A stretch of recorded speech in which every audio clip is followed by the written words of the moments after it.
அந்த இரண்டு நாட்டு பக்கத்திலே அங்கு ஏற்ற சரண பூமி உண்டா? ஒரு சொர்ண நல்ல பூமி உண்டு. அந்த ஏற்ற சரண பூமியிலே ஒரு பளிங்கு மணி பாறையிலே அங்கு வளர்ந்தவங்க இருக்கின்றது நாகபுற்று. ஒரு புச்சு குலைச்சிருக்கு தன்னால.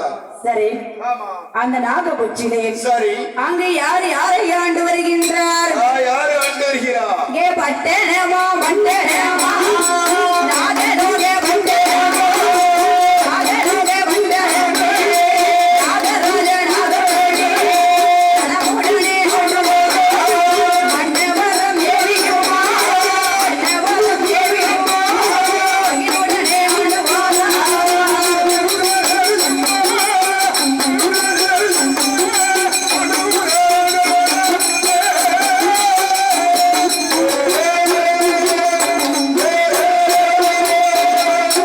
அந்த நாகலோக பட்டணத்திலே வந்து நாகராஜன் நாகர்கண்ணி இருவேர்களும் அடி மன்னவரும் தேவியுமாய் பொண்டாட்டியும் புருஷனுமாய் எல்லாம் ஒண்ணுதானே? அதுதான் கிடையாது. எதுக்கு கிடையாது? பொண்டாட்டி புருஷனா வேற, கணவன் மனைவினா வேற. கணவன் மனைவினா வேறயா?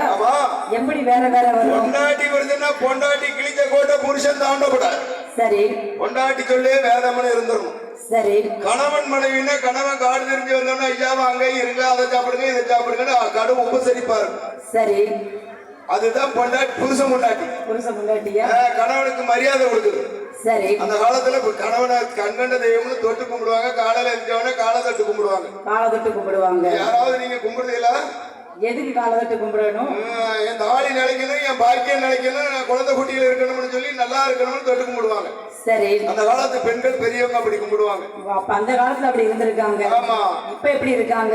இப்போ ஒரு நைட்டியை போட்டுக்கிட்டு காலையில எந்திரிச்ச உடனே அந்த கதவை திறந்து சாணி போட போயிருது.